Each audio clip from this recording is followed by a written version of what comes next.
नाज़रीन, लेबनान के फ्रंट पर बड़ी एस्केलेशन जो वो देखने को मिल रही है, क्योंकि एक तरफ इजराइल की मुसलसल बमबारी जारी है, तो अब हिजबुल्लाह ने जो अपने जवाबी हमले हैं उनको भी तेज कर दिया है। वो डिफरेंट एरियाज को निशाना बना रहे हैं और व्हीकल्स को, टैंकों को और ड्रोन्स का इस्तेमाल किया जा रहा है, रॉकेट्स इस्तेमाल किए जा रहे हैं। और इजरायली मीडिया के मुताबिक अगले 2-3 घंटों के अंदर हिजबुल्लाह बहुत बड़े हमले जो वो इजराइल पर करने जा रहा है। तो ये एक ऐसा फ्रंट है जहां पर जंगबंदी के बावजूद उसकी चंद घंटों के अंदर जो खिलाफवर्जी कर दी गई। इस वक्त एक ग्लोबल प्रेशर है कि लेबनान को जंगबंदी में जो वो शामिल किया जाए, लेकिन वो ग्लोबल प्रेशर जो है वो अभी तक कोई मीनिंगफुल रिजल्ट और प्रेशर लाने में नाकाम है। इसके लिए यूरोपियन ममालिक को सैंक्शंस इंपोज करना होंगी, एग्रीमेंट्स जो वो कैंसिल करने होंगे, जैसे इटली ने डिफेंस एग्रीमेंट कैंसिल किया है, बाकियों को भी यही करना होगा। कोई मीनिंगफुल प्रेशर, खाली स्टेटमेंट्स जारी करने से कुछ नहीं होगा। गजा में जब जुल्म हो रहा था तो ये इसी तरह से स्टेटमेंट जारी कर रहे थे, इसको इजराइल उठाकर जब डस्टबिन में डाल देता है इनकी स्टेटमेंट्स को। उधर जो लेबनीज गवर्नमेंट है, जो पहले दिन से गाफिल है, जमीनी हकायक से दूर है, और पता नहीं उसके जहन में क्या है कि वो किस तरह से मामलात को देखते हैं कि उनके मुल्क पर बमबारी जारी है, उनके दारुल हुकूमत पर बमबारी जारी है, और वो खामोश है, ना कंडेम करते हैं, उल्टा फिर उन्हीं मुल्कों से जाकर भीख मांगते हैं जो ये सारा कुछ करने में हेल्प कर रहे हैं। अब लेबनीज गवर्नमेंट जो है वो डायरेक्ट उसने निगोशिएशंस किए हैं इजराइल के साथ। ये कैसा वाकया है जिसको बहुत तनकीद का निशाना बनाया जा रहा है। जब इजराइल बमिंग कर रहा है, ये डायरेक्ट निगोशिएशन जब जाकर वहां कर रहे हैं उस इजराइल के साथ, एक अनजस्ट बम, यहां पर लोग मारे जा रहे हैं और वो वहां पर इजराइलियों के साथ बैठे हैं। और कहां पर? अमेरिका में। अमेरिका सालसी करवाया। आप जरा अंदाजा करें, इनकी अकल घास चरने गई है इस लेबनीज गवर्नमेंट की। इनको जरा अंदाजा नहीं है, पहले दिन से इनकी जो अप्रोच है वो बिल्कुल जमीनी हकायक से बरक्स है। यानी इजराइल उसका जो सपोर्टर, उनके साथ बैठकर ये मुज़ाकरात करे। तो अमेरिका करवाएगा साल से, पहला एग्रीमेंट भी तो अमेरिका ने करवाया हुआ है, तो क्या अचीव कर लिया? ये तो एक टूल है उनकी जानिब से इस तरह से मुज़ाकरात करना। बहुत ही ये यानी कि काबिले अफसोस बात है कि इस तरह से इन्होंने जाकर किया है। तो ये जो कुछ लेबनान में इजरायली बदमाशी है, एक ही मुल्क है ना जिसमें इजराइल बदमाशी कर पा रहा है, और वो लेबनान है। बाकी तो देखें, गजा, फलस्तीनी, वो तो ऑक्यूपेशन में है ना। उनके अलावा अगर कोई किसी कंट्री पर इजराइल इस तरह बदमाशी कर पा रहा है तो वो लेबनान है। लेबनीज गवर्नमेंट की अप्रोच है। देखें, आज तो सारी दुनिया लेबनान के साथ खड़ी हो रही है, तो कुछ तो आप थोड़ी सी करेज दिखाएं। बहरहाल ये बड़े अफसोस की बात है। अच्छा, उधर जो ब्लॉकेड अमेरिका ने लगाया है वो अमेरिका और उसके इत्तेहादियों और दुनिया के लिए ज्यादा परेशानी का जब बायस बन गया है। इस वक्त रीजन को खतरा यह है और दुनिया को खतरा यह है कि ईरान रिस्पांस में कहीं बाबुल मंदब को बंद ना कर दे। और जो अमेरिका ने ब्लॉकेड लगाया है उसका तो कोई फायदा नहीं हो रहा, बल्कि वो एस्केलेशन की तरफ भी मामला गया है, और जो फ्लो ऑफ सप्लाई है, ऑयल है, उसमें मजीद डिसरप्शन भी हुई है। और अब खतरा यह है कि कहीं बाबुल मंदब ना ईरान जवाब में बंद कर दे। इसी दरमियान ट्रंप की धमकियां भी आई हैं और एक स्टेटमेंट जारी हुई है कि अगले 48 घंटों में पाकिस्तान में कोई मुज़ाकरात का नया राउंड जब वो हो सकता है। आप इसकी बातें सुने और इससे आप अंदाजा लगाएं कि एक कंफ्यूज्ड, एक हारा हुआ शख्स कभी ब्लॉकेड लगाता है, कभी बमबारी की धमकी देता है, कभी सिविलाइजेशन मिटाने की धमकी देता है। अब जब वो दूसरे राउंड की बात कर रहा है, हालांकि जो पहला राउंड हुआ उसके बाद जो इसकी स्टेटमेंट आई कि मुज़ाकरात फेल हो गए हैं, अब हम ब्लॉकेड लगा रहे हैं, फला हुआ, अब कह रहे हैं जी दूसरा राउंड होगा। अच्छा, और जो पहला नाज़रीन राउंड हुआ है उसमें ये कंफर्म रिपोर्ट्स हैं कि मुआहिदा होने के करीब था, इब्तदाई मुआहिदा होने जा रहा था, और आखिरी मिनट्स में, आखिरी टाइम के अंदर सिर्फ मुआहिदा क्यों नहीं हुआ। और जेडी वैंस ये स्टेटमेंट देकर गया कि मुआहिदा नहीं हुआ, यानी वो ये भी कह सकता था कि अभी दूसरा राउंड होगा। उसने जानबूझकर जो स्टेटमेंट से दिलवाई गई कि जी यहां पर कोई कामयाबी नहीं हुई, मुज़ाकरात फेल हो गए हैं, इजराइल के कहने पर। ये कंफर्म रिपोर्ट्स हैं। देखिए, ईरान 71 लोगों का ईरान डेलीगेशन लेकर आया है, 71 लोगों का। तो वो क्या पाकिस्तान की, मतलब यस पाकिस्तान का सेकंड होम है, लेकिन वो यहां पर कोई सैर सपाटा तो नहीं करने आए थे। तो 71 लोगों को वो लेकर आया सिर्फ इसलिए कि एक इब्तदाई एग्रीमेंट बिल्कुल होने जा रहा था, लेकिन इजराइल की वजह से ये एग्रीमेंट नहीं हुआ। तो फिर दोबारा राउंड में क्या हो जाएगा? तो जब तक इजराइल को लगाम नहीं डाली जाती और अमेरिका अपने नेशनल इंटरेस्ट में फैसला नहीं करता, तब तक मुआहिदा नहीं होगा। दूसरी बात यह है कि या फिर अमेरिका पर इतनी इकोनॉमिक कॉस्ट उसको उठानी पड़े और दुनिया का ऐसा प्रेशर आए कि वो फिर अमेरिका मजबूर होगा। ये दो ही सूरतें हैं, इसके अलावा कोई तीसरी सूरत शायद नहीं है। यानी ट्रंप इंतजामिया कोई टॉक्स फॉर पीस करेगी, इसका कोई चांस नहीं है कि वो जेन्युइनली कुछ ऐसी टॉक्स करें कि वो अमन चाहते हैं, नहीं, इसका कोई चांस नहीं है। खुद ट्रंप सबसे ज्यादा हॉकिश है, ये एक्सियोस की रिपोर्ट जब वो बता चुकी है। तो ये दो ही सूरतें, या इजराइल को लगाम डाली जाए या फिर अमेरिका के ऊपर ऐसा ग्लोबल प्रेशर आए और उसका इकोनॉमिक लॉस इस जंग में इतना ज्यादा हो जाए कि फिर वो मजबूर हो जाएगा। तो देखते हैं अब ये अगले 48 घंटों के बाद किस किस्म के मुज़ाकरात और उसका क्या नतीजा निकलेगा। पाकिस्तान और कुछ और मुल्क जो है एक अहम तरीन मुलाकात उससे पहले कर रहे हैं। अच्छा, अब एक बहुत बड़ा फिनोमेना आ रहा है, जो सबसे पहले मैं स्टेटमेंट आपके साथ शेयर करता हूं, बहुत गैर मामूली फिनोमेना। ये जो एंटिटी है ये साबित हो चुका है कि इसका इंसानियत से, इसका मोरालिटी से कुछ लेना देना नहीं है। ये इवलनेस के आला तरीन दर्जे पर फायज है। तो जो सिविलाइजेशंस ऑफ द वर्ल्ड हैं, चाहे वो मशरिक की सिविलाइजेशंस हो, चाहे वो मगरिब की सिविलाइजेशंस हो, चाहे वो शुमाल की हो, चाहे वो जनूब की हो, पूरी दुनिया की सिविलाइजेशंस, कंट्री अलग चीज है, सिविलाइजेशन एक अलग अलग चीज है। कंट्रीज बहुत सारे हैं, सैकड़ों हैं, लेकिन सिविलाइजेशंस बहुत थोड़ी हैं। तो सिविलाइजेशन जो है वो खड़ी हो गई हैं इस एंटिटी के खिलाफ। ये एक बहुत बड़ा फिनोमेना है। और ईरान के सदर की आप जरा स्टेटमेंट देखिए, उन्होंने कहा है कि सिविलाइजेशंस की जो एसेंस है वो एक अहम तरीन मोड़ पर पहुंच गई है, क्योंकि ये जो सिविलाइजेशंस है ना, इनके रूट्स में ह्यूमैनिटी छुपी हुई है, कल्चर, अमन, शांति, को एग्जिस्टेंस, ये इनकी वैल्यूज हैं। यानी जो सिविलाइजेशंस होती हैं ये उनकी वैल्यूज होती हैं, इंसानियत की कदर करना, इंसानों की कदर करना, अमन की बात करना, को एग्जिस्टेंस की बात करना। तो आज के इस दौर में जब इतने बड़े मजालिम हो रहे हैं और बिल्कुल ऐसा लगता है कि इंसानियत इस प्लेनेट से रुखसत हो चुकी है और मोरालिटी इस दुनिया से रुखसत हो चुकी है, तो सबसे बड़ी जिम्मेदारी उन सिविलाइजेशंस की है और वो खड़ी होती हुई जब नजर आ रही हैं।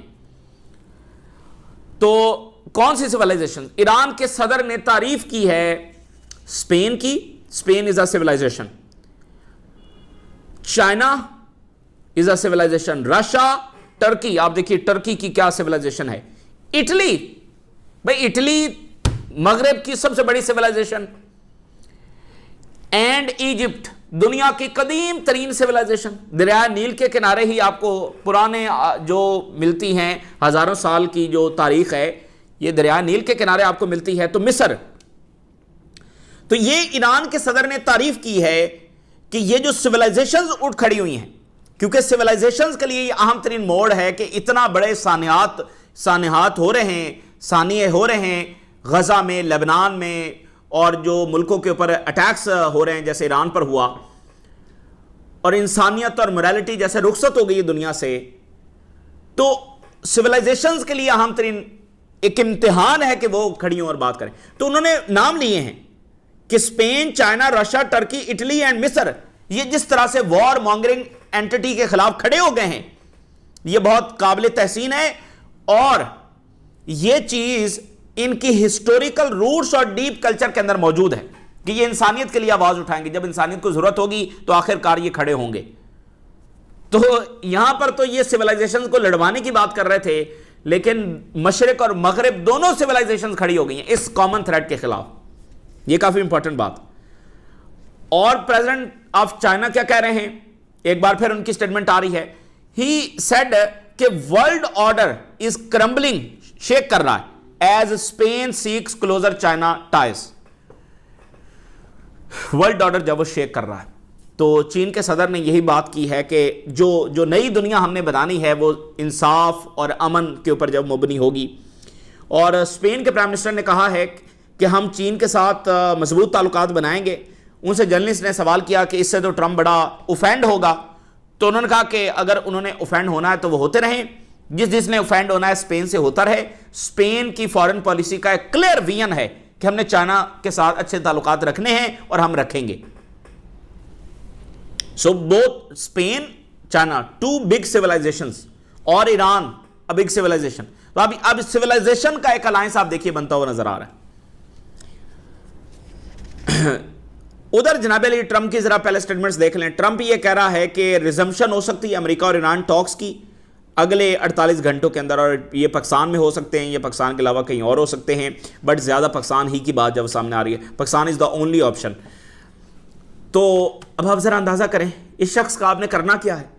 एक हमें लगता है कि ये उधर आलमी जंग की तरफ निकल गया है, न्यूक्लियर वॉर की तरफ निकल गया है, एक हमें लगता है कि बस अब ये एग्रीमेंट होने जा रहा है।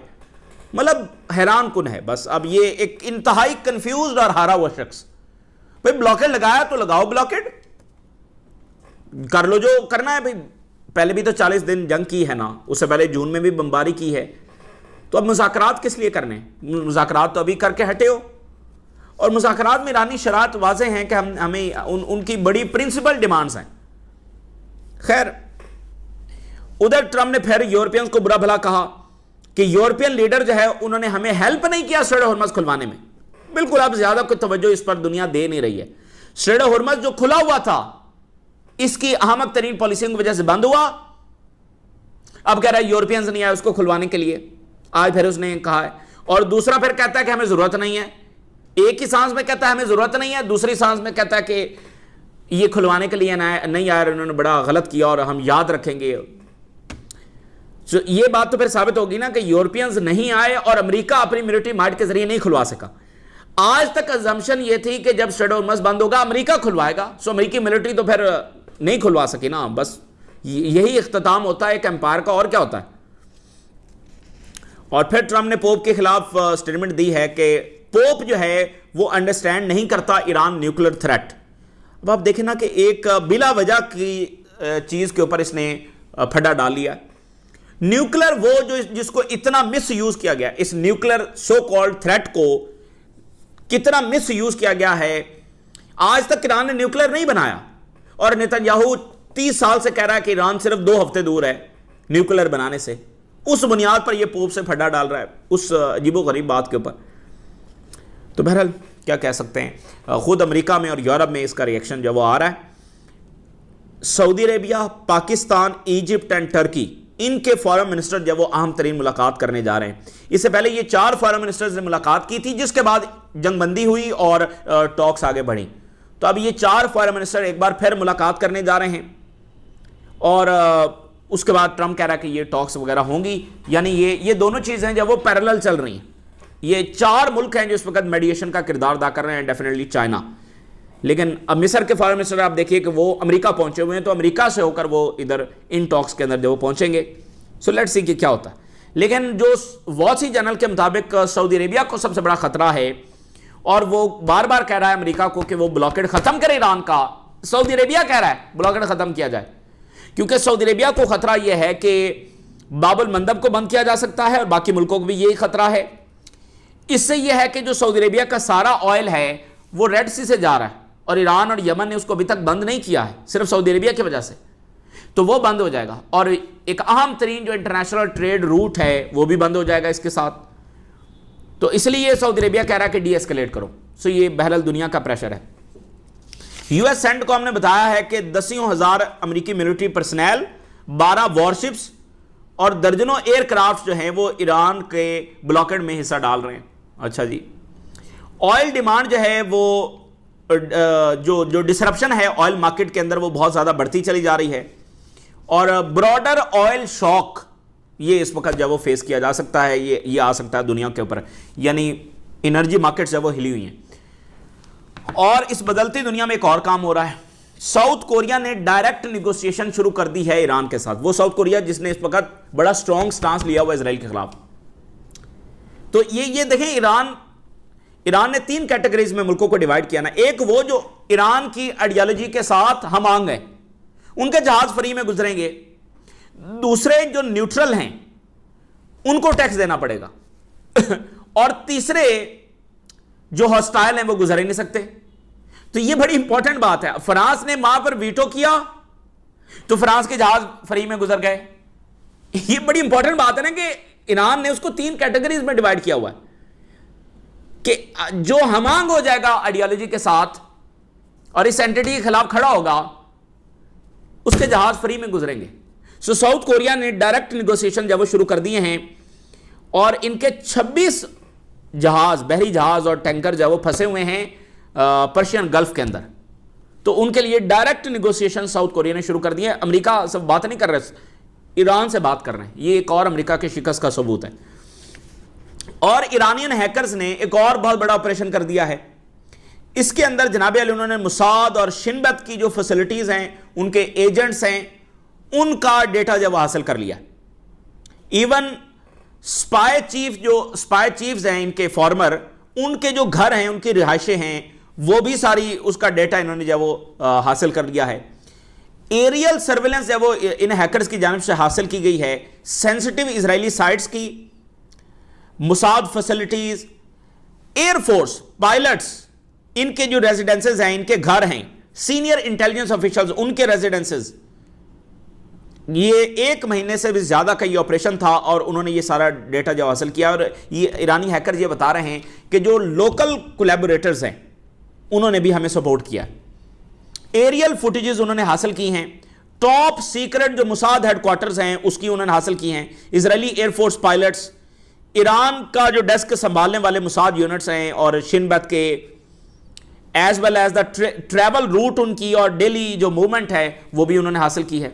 इतना बड़ा साइबर अटैक जो इन्होंने किया है, ये काफ़ी इंपॉर्टेंट है। तो ईरान जब वो साथ साथ अपनी जो साइबर कैपेबिलिटीज़ हैं वो भी दिखा रहा है। जो सेंटकॉम चीफ है ये इजराइल पहुंचा हुआ है। अच्छा, सेंटकॉम चीफ जब भी इजराइल जाता है उसका मतलब कुछ ना कुछ वो कर रहे होते हैं। 28 फरवरी को जब अटैक हुआ तो उससे पहले भी कोई 72 घंटे पहले सेंटकॉम चीफ जब वो इजराइल में था, मीनवाइल आगे पीछे। तो अब सेंटकॉम चीफ जब वो दोबारा इजराइल गया है और यहां पर ये हॉलोकॉस्ट सर्वाइवर के साथ मुलाकात भी कर रहा है। नेतन्याहू जो है वो आज अगले कुछ घंटों के बाद जो है वो अहम तरीन मीटिंग करने जा रहा है। अब ये क्या नई तैयारी कर रहा है कुछ कहा नहीं जा सकता। और मुख्तलिफ जो रडार डेटा है वो ये बता रहा है कि अमरीकी जो फ्लाइट्स हैं वो तमाम बेसिस के ऊपर उतर रही हैं। इवन अबू धाबी से तल अवीव तक डायरेक्ट अमरीकी जो फ्लाइट्स हैं वो देखी जा रही हैं। तो ऐसा लगता है कि कुछ रीफिल किया जा रहा है, रीलोड किया जा रहा है, एम्युनिशन जब वो लाए जा रहे हैं, इस तरह से लगता है कि तमाम बेसिस के ऊपर जब वो जहाज उतर रहे हैं। और रशियन मीडिया ये बता रहा है, इजरायली मीडिया को कोट करते हुए, कि वाइड स्केल अटैक हिजबुल्लाह की जानिब से होने जा रहे हैं अगले चंद घंटों में। और हिजबुल्लाह ने कहा है कि हमने इनकी डिफरेंट बेसिस को, जो गुलानी ब्रिगेड की हैं और इवन जो एकार तक का इलाका है, यहां तक काफ़ी बड़े अटैक्स जो वो किए हैं। और टाइम्स ऑफ इजराइल को देखिए, Israel and Lebanon envoys hold historic summit in Washington to discuss peace deal. अब आप जरा अंदाजा, हिस्टोरिक समिट हुआ है और इधर लेबनान पर बमबारी जारी। ये बहुत ही शर्मनाक इकदाम बहरहाल उठाया गया है। देखें उसके बाद क्या बमबारी बंद हो गई है। लेबनान में 2124 लोग शहीद हुए हैं और 6921 जख्मी हैं।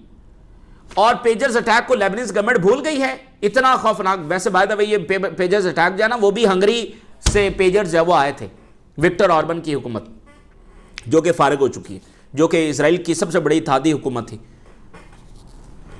तो इतनी शहादतें 2124 और लेबनीज गवर्नमेंट उसी इजराइल के साथ जाकर बैठी हुई।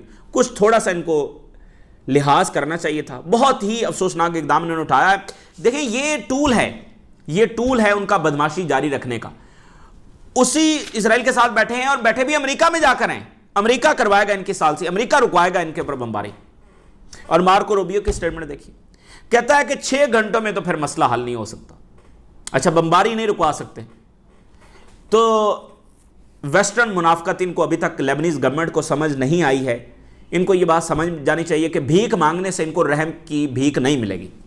जब तक ये बात इनके भेजे में, इनके जहन में घुस नहीं जाती, तब तक ये मसला हल नहीं होगा। और इजराइल इस चीज का फायदा उठा रहा है। वो कह रहे हैं देखें हम तो निगोशिएशंस कर रहे हैं।